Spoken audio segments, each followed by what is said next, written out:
Hello friends, welcome back to my channel. So, ఈరోజు వీడియోలో వచ్చేసి మనం చికెన్ కబాబ్‌ని ఇంట్లోనే ఎలా ప్రిపేర్ చేసుకోవచ్చని ఈరోజు వీడియోలో మనం చూడబోతున్నాం. అయితే ఈ చికెన్ కబాబ్ వచ్చేసి మనకి హోటల్ స్టైల్‌లో అంటే స్ట్రీట్ స్టైల్ అంటారు కదా! సో, ఆ టేస్ట్ లాగా ఎలా చేయాలనేది ఈరోజు వీడియోలో మనం చూడబోతున్నాం. ఈ చికెన్ కబాబ్ చేయడానికి నేను ముందుగా హాఫ్ కేజీ చికెన్‌ని నీట్‌గా వాష్ చేసి తీసి పెట్టుకున్నాననమాట.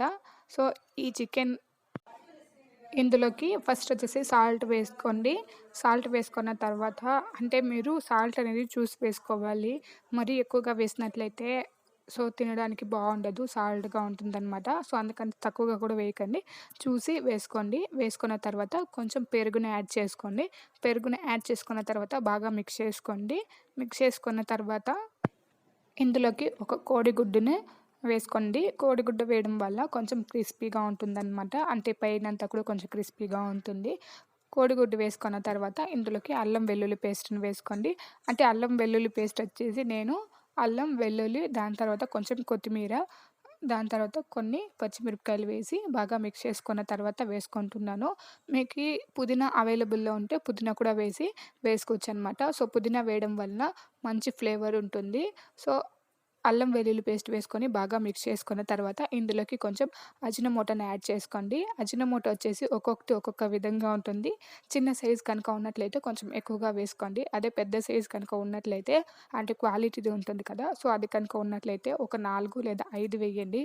మరీ ఎక్కువగా వేసినట్లయితే పుల్లగా అయిపోతుందనమాట. అజినోమోటో వేసుకున్న తర్వాత ఇందులోకి కొంచెం ఫుడ్ కలర్‌ని యాడ్ చేసుకోండి. ఫుడ్ కలర్ వచ్చేసి ఆప్షనల్ మాత్రమే. అంటే ఇక్కడ ఒక చిన్న మిస్టేక్ అయితే నేను చేసినాను. యాక్చువల్లీ ఏం జరిగిందంటే ఫుడ్ కలర్ అనేది మామూలుగా అన్నిటికి రెడ్ కలరే వాడుతూ ఉంటారు. సో, నేనొచ్చేసి ఆరెంజ్ కలర్ వేస్తున్నాననమాట. అంటే ఇక్కడ ఒక మిస్టేక్స్ ఏంటంటే ఆరెంజ్ కలర్ క్యాప్ తీసి రెడ్ కలర్ అంటే రెడ్ ఫుడ్ కలర్ ఉంటుంది కదా! సో, దానికి వేసినాను. రెడ్ కలర్‌ది వచ్చేసి ఆరెంజ్ ఫుడ్ కలర్ ఉంటుంది కదా! సో, ఆ క్యాప్‌కి వేసినాననమాట. సో, ఏంటి రబ్బా నా చికెన్ కలరే రాలేదంటే నేను చేసిన మిస్టేక్ అయితే ఇది. సో, ఇక్కడ కలర్ అనేది పెద్ద విషయం అయితే కాదు. సో, కలర్ అనేది ఆప్షనల్ మాత్రమే. వేసుకున్న తర్వాత ఇందులోకి కొంచెం అంటే గరం మసాలా అంటే మన ఇంట్లో ఉంటుంది కదా! ధనియాల పొడి దాన్ని యాడ్ చేసుకోండి.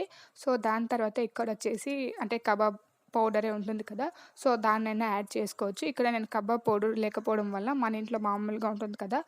చికెన్ అంటే సాంబార్ చేసినప్పుడు వాడుతుంటాం కదా! సో, ఆ చికెన్ పౌడర్‌ని వేస్తున్నాను. కబాబ్ పౌడర్ వేసుకున్న తర్వాత కారం వేసుకోండి. కారం పౌడర్ అనేది చూసి వేసుకోండి. ఎందుకంటే ఇక్కడ నేనొచ్చేసి అంటే అల్లం వెల్లుల్లి పేస్ట్‌లోకి పచ్చిమిరపకాయలని యాడ్ చేస్తున్నాను కదా! సో, దానికోసం నేను కొద్దిగా కారం పౌడర్‌ని వేసుకుంటున్నాను. ఒకవేళ మీరు పచ్చిమిరపకాయలు యాడ్ చేయకపోయినట్లయితే కొంచెం కారం పౌడర్ ఎక్కువగానే వేసుకోండి. కారం అనేది చూసి ఒక్కొక్కటి ఒక్కొక్క విధంగా కారం అనేది ఉంటుంది కదా! సో, చూసి యాడ్ చేసుకోండి. కారం వేసుకున్న తర్వాత నేను మైదా పిండిని యాడ్ చేస్తున్నాను. మైదా పిండిని యాడ్ చేసుకున్న తర్వాత కార్న్ ఫ్లోర్‌ని యాడ్ చేస్తున్నాను. కొంతమందొచ్చేసి ఏంటంటే మామూలుగా శనగపిండి ఉంటుంది కదా! బోండాలకి వాడుతుంటాం కదా! సో, అలాంటి శనగపిండి తెచ్చి వేస్తారనమాట. సో, ఎప్పుడు కూడా కానీ కబాబ్ చేసినప్పుడు కానీ, గోబీ మంచూరి చేసినప్పుడు కానీ శనగపిండిని అస్సలు వాడకండి.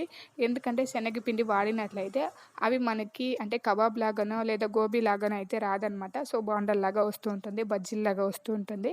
సో, అందుకోసం మీరేంటంటే శనగపిండిని వాడకండి. ఎప్పుడైనా కూడా కానీ కబాబ్ కానీ లేదా గోబీ మంచూరి చేసినప్పుడు కానీ కార్న్ ఫ్లవర్ లేదా మైదా పిండినే వాడతారనమాట. సో, యాడ్ చేసుకున్న తర్వాత ఇందులోకి లెమన్ జ్యూస్‌ని యాడ్ చేసుకోండి. దాని తర్వాత కస్తూరి మేతి ఉంది కదా! సో, కస్తూరి మేతి అనేది ఆప్షనల్ మాత్రమే. మీ దగ్గర అవైలబుల్‌లో ఉంటే యాడ్ చేసుకోండి. లేదంటే స్కిప్ చేసేయండి. సో, అన్నీ యాడ్ చేసుకున్న తర్వాత దీన్ని అలానే ఉంచేయండి. అంటే ఒకవేళ నైట్ కలిపేసి ఫ్రిడ్జ్‌లో పెట్టేసి మార్నింగ్ చేసినట్లయితే చాలా టేస్టీగా ఉంటుంది. లేదంటే ఒక 5 ఇయర్స్ తర్వాత అయినా చేయండి. కలిపిన వెంటనే చేయకండి. ఎందుకంటే మనం వేసిన సాల్ట్ కానీ, పెరుగు కానీ, కోడిగుడ్డు కానీ సో, అవన్నీ కూడా బాగా చికెన్‌కి పట్టాలనమాట. సో, అప్పుడే కబాబ్ అనేది చాలా అంటే సాఫ్ట్‌గా చాలా టేస్టీగా వస్తుంది. వెంటనే చేసినట్లయితే టేస్ట్ అనేది ఉండదనమాట. సో, కొద్దిసేపు అలానే నానబెట్టండి. సో, చికెనొచ్చేసి ఒక 4, 5 అవర్స్ అయిన తర్వాత మొత్తం కూడా నూనెలోకి వేసి డీప్ ఫ్రై చేసుకోవడమే. చికెన్ కబాబ్ చాలా సింపుల్‌గా చేసుకోవచ్చు. కానీ ఇక్కడేంటంటే కొంతమంది వచ్చేసి శనగపిండిని వాడతారనమాట. సో, అస్సలు వాడకండి. ఎందుకంటే అది వాడినట్లయితే మనకొచ్చేసి బజ్జీల్లాగా అయిపోతుంది. బోండాల్లాగా అయిపోతుందనమాట. సో, కబాబ్ టేస్ట్ అనేది రాదు. సో, అందరూ చేసే మిస్టేక్ అయితే ఇది. ఆహ్, అంటే శనగపిండి వేసేసి మనకెందుకు స్ట్రీట్ స్టైల్‌లో రాలేదు, హోటల్ స్టైల్‌లో రాలేదే, వాళ్ళకి బాగొస్తుంది మనకు రాలేదే అని అనుకుంటారనమాట. సో, ఇక్కడ చేసే మిస్టేక్ అయితే కొంతమంది శనగపిండిని వేయడమే. సో, చికెన్ అనేది కొంచెం త్వరగానే ఉడికిపోతుంది కాబట్టి అన్నీ కూడా తీసేస్తున్నాను. సో, ఈ వీడియో కనుక నచ్చినట్లయితే లైక్ చేయండి, షేర్ చేయండి. నా ఛానెల్ సబ్స్క్రైబ్ చేసుకోండి. Thanks for watching.